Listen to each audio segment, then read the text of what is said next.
Perkenalkan, nama saya Nula Astuti dengan NIM 210608501003. Saya dari kelompok 4 akan menjelaskan mengenai teori struktural Levi-Strauss. Baik, saya akan menjelaskan teori-teori struktural Levi-Strauss. A. Riwayat hidup Levi-Strauss. Claude Levi-Strauss adalah pakar strukturalisme terkemuka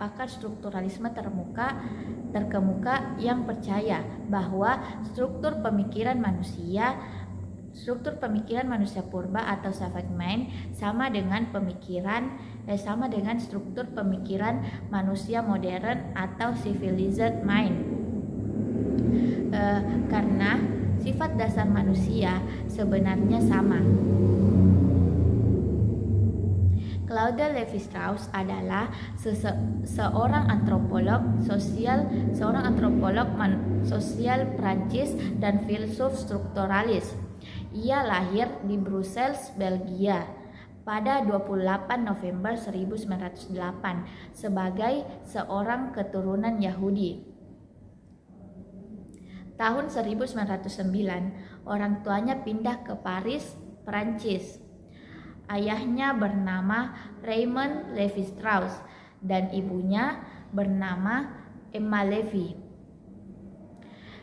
Sejak kecil, Levi-Strauss sudah mulai bersentuhan dengan dunia seni yang kelak akan banyak ditekuninya ketika dewasa. Karena memang ayahnya adalah seorang pelukis. Sesungguhnya pendidikan formal dan minat Levi-Strauss pada awalnya bukanlah antropologi.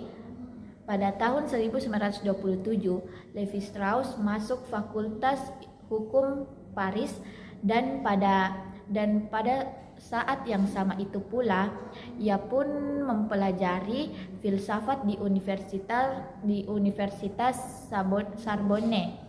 Studi hukum diselesaikannya hanya dalam waktu 1 tahun, sedangkan dari studi filsafat, aliran materialisme menjadi aliran yang banyak mempengaruhi pemikirannya. Salah satunya argumen materialisme adalah segala sesuatu harus bisa diukur, diverifikasi, dan diindra. Namun pada suatu saat Levi-Strauss mengungkapkan kebosanannya dalam mengajar. Pada tahun 1927, Levi-Strauss mengeluarkan bukunya yang berjudul Strukturalisme dan Ekologi, menjelaskan secara rincian prinsip dari apa yang akan menjadi antropologi struktural. Di dalamnya ia mengusulkan bahwa budaya seperti bahasa terdiri dari aturan tersembunyi yang mengatur perilaku praktisi. Apa yang membuat budaya yang unik dan berbeda dari satu sama lain adalah aturan tersembunyi bagi pemahaman anggota, tetapi tidak dapat mengartikulasikan dengan demikian. Dengan demikian, tujuan antropologi struktural adalah untuk mengidentifikasi aturan-aturan ini. Teori struktural Levi-Strauss. Metode segitiga kuliner. Levi-Strauss menguraikan berbagai unsur kebudayaan manusia dengan suatu metode analisa khas yang juga diambilnya dari ilmu linguistik yang disebut dengan metode segitiga kuliner atau triangle kuliner. Metode tersebut diterapkan terhadap unsur makanan. Levi-Strauss banyak menaruh perhatian terhadap makanan karena makanan adalah karena makanan adalah kebutuhan alamiah pokok dari binatang maupun manusia. Makanan juga menjadi unsur kebudayaan dan sumber energi manusia yang sangat dini, sehingga unsur makanan paling cocok untuk mengilustrasikan perbedaan antara alam dan kebudayaan. Berbagai jenis makanan juga mempunyai arti sosial, arti keagamaan, dan arti simbolik. Menurut dia, makanan terbagi menjadi tiga jenis, yaitu makanan yang melalui proses pemasakan, fermentasi, dan mentah. Jadi makanan yang bebas dari proses dan kena proses. Analisa sistem kekerabatan. Menurut Levi-Strauss, masyarakat bersahaja dianggapnya sebagai contoh dari masyarakat elementer, dan manusia yang hidup di dalamnya tentu berpikir secara elementer. Artinya berpikir secara bersahaja atau la pensée s'effectue. Masyarakat bersahaja biasanya didominasi oleh sistem kekerabatan, dan warga-warganya berinteraksi di dalamnya berdasarkan sistem simbolik yang menentukan sikap mereka terhadap paling sedikit tiga kelas kerabat, yaitu kerabat karena hubungan darah, karena hubungan kawin, dan karena hubungan keturunan. Hubungan antara saudara sekandung dan hubungan karena perkawinan ada dua macam yang menurut Levi-Strauss secara universal selalu bertentangan kebutuhan. Seorang individu biasanya akan bersikap positif dalam hubungannya dengan iparnya. Kehidupan kekerabatan menurut Levi-Strauss dianggap hubungan positif adalah hubungan berdasarkan sikap bersahabat, mesra, dan cinta mencintai. Sedangkan yang dianggap hubungan negatif adalah hubungan berdasarkan sikap sungkan, resmi, dan menghormati. Simbolik mengatur perkawinan antara kelompok kekerabatan. Levi-Strauss mampu mengandalkan analisis struktural kekerabatan dan mitologi.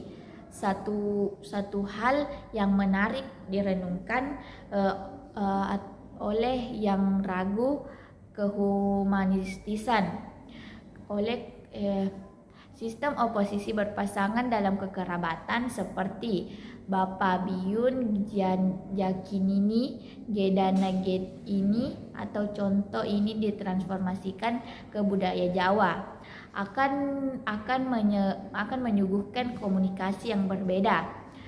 Komunikasi ini persoalan kemanusiaan, persoalan parol. Belum lagi ihwal larangan incest atau incest tabu, seperti halnya larangan perkawinan atau endogami dalam masyarakat Jawa, cukup menghadirkan kultur tersendiri, seperti aja nikah karo sedulur misan, aja nikah karo pring sedulur sedapur, dan sejumlah gugon-gugon atau larangan lain yang termuat dalam primbon. Selanjutnya, pengaturan perkawinan. Pranata perkawinan pada dasarnya merupakan tukar menukar antara kelompok adalah akibat berasal dari konsepsi mengenai konsepsi mengenai pantangan incest, yaitu pantangan menikah antara saudara sekandung. Apabila ada suatu kelompok manusia mulai mencari wanita untuk dijadikan istri dari kelompok lain, maka kelompok dari mana wanita itu diambil tentu tidak tinggal diam.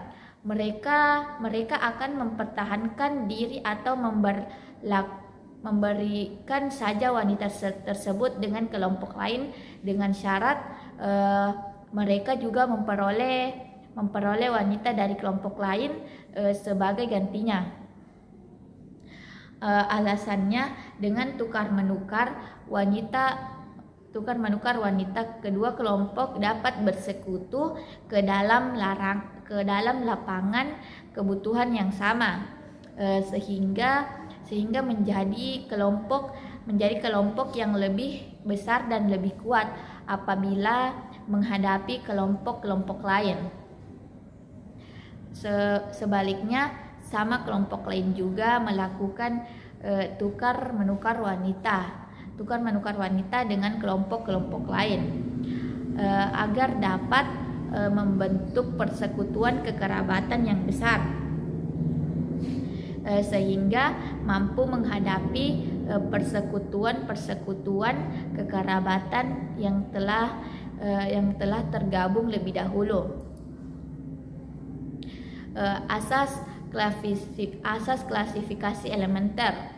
Levi-Strauss mengatakan bahwa untuk mengetahui kategori-kategori yang secara elementer dipergunakan akal manusia dalam mengklasifikasikan seluruh alam semesta beserta segala isinya. Maka dapat dipelajari dari studi tentang totemisme. Menurutnya, arti kata totem yang secara lengkap berbunyi ototemen dalam bahasa Ojibwa adalah dia adalah kerabat pria saya. Hampir secara universal manusia dalam akal pikirannya merasakan dirinya sebagai kerabat atau berhubungan dengan hal-hal tertentu dalam alam semesta sekelilingnya atau dengan manusia tertentu dalam lingkungan sosial budayanya, sehingga manusia berototemen dengan hal-hal itu. Dalam hubungan itu, manusia mengklasifikasikan lingkungan alam serta sosial budayanya ke dalam kategori yang elementer.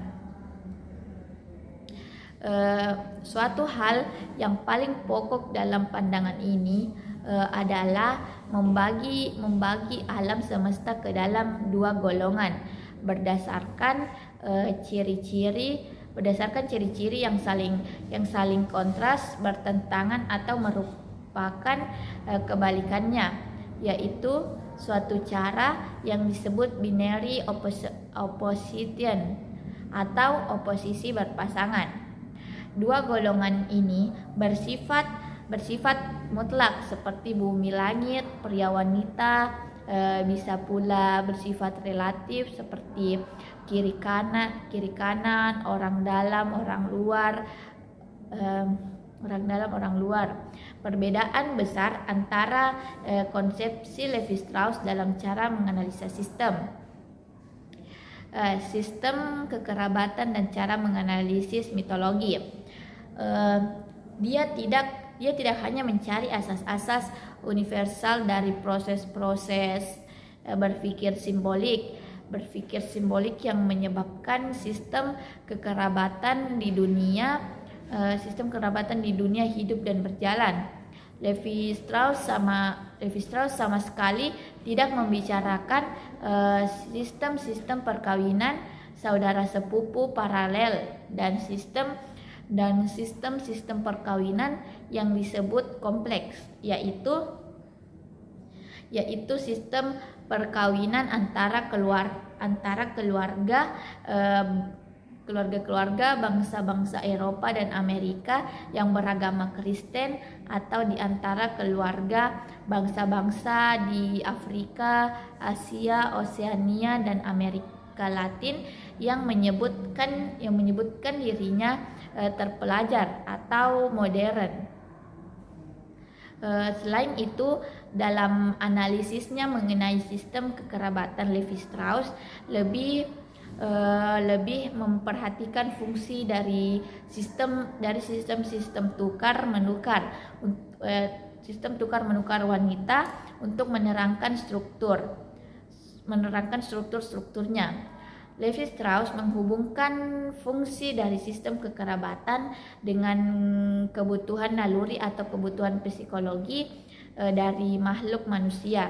Kemudian dikaitkannya dengan sistem kekerabatan itu masing-masing dengan masyarakat dan kebudayaan yang bersangkutan. Bagian B, pengaruh strukturalisme Levi-Strauss. Strukturalisme Levi-Strauss di negeri Belanda. Banyak ahli antropologi Belanda di negeri Belanda maupun di Indonesia tertarik akan konsep-konsep Levi-Strauss yang tidak hanya F.A.E. van Wouden yang juga menjadi lektor antropologi sosial di Universitas Indonesia yang menulis karangannya mengenai prinsip keturunan bilineal di Kodi di Sumba Barat, dan yang di tahun 50-an sangat menarik perhatian di dunia antropologi atau Woden 1956, tetapi juga P.E. de Josselin de Jong yang menggantikan J.P.B. de Josselin de Jong sebagai guru besar antropologi di Universitas Leiden, dan beberapa dari para mahasiswanya. Kemudian juga guru besar antropologi dari Universitas Utrecht J. Van Bal mulai tertarik kepada Levi-Strauss dan menyatakan kekagumannya pada buku Levi-Strauss tentang totemisme atau Bal 1965. Pengaruh Levi-Strauss di Inggris. Hampir semua ahli antropologi yang menyebut dirinya British social and anthropologist pernah membaca karya Levi-Strauss yang terpenting karena di jurusan antropologi di universitas-universitas di Inggris sejak kedua dasawarsa terakhir ini, buku-buku itu rupa-rupanya merupakan bacaan wajib untuk dapat lulus ujian bagi semua mahasiswa antropologi. Pengaruh Levi-Strauss di Amerika Serikat. Di antara para tokoh antropologi Amerika, angkatan tua yang paling dulu tertarik akan konsep Levi-Strauss adalah C. Clunchon, terutama mengenai pertentangan dan klasifikasi dualisme, diadik dan konsentrikal dalam analisa mitologi. Ini dapat dimengerti dengan mudah karena Clunchon sebagai ahli khusus dalam masalah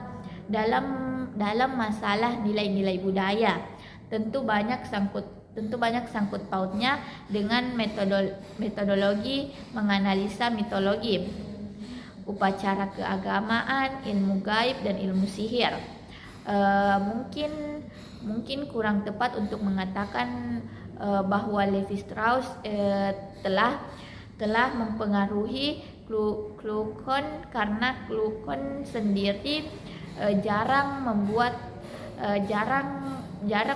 referensi langsung terhadap karangan Levi Strauss. Sebagian besar sarjana antropologi Amerika yang menggunakan konsep-konsep atau bagian dari konsep-konsep Levi Strauss biasanya termasuk sarjana-sarjana angkatan muda masa kini yang berkenalan dengan karya-karyanya melalui terjemahannya dalam bahasa Inggris. Salah seorang di antara mereka adalah G. Aborn, bekas mahasiswa Chagers yang kita ketahui telah banyak sekali menulis mengenai kebudayaan Jawa di Kota Pare di Jawa Timur dan mengenai kebudayaan Bali. Selanjutnya, dengan demikian G. Fox ini merupakan tokoh yang benar-benar menunjukkan jalan untuk lebih lanjut menerapkan metodologi analisa mitologi yang telah dirintis oleh Levi Strauss. Karyanya yang terakhir adalah sebuah buku bungai rampai karangan beberapa ahli antropologi mengenai antropologi simbolik di Nusa Tenggara yang diredaksinya dan diterbitkannya dengan judul The Flow of Life 1980. Mungkin itu saja dari saya. Lebih dan kurangnya mohon dimaafkan. Wabillahi taufiq wal hidayah. Wassalamualaikum warahmatullahi wabarakatuh.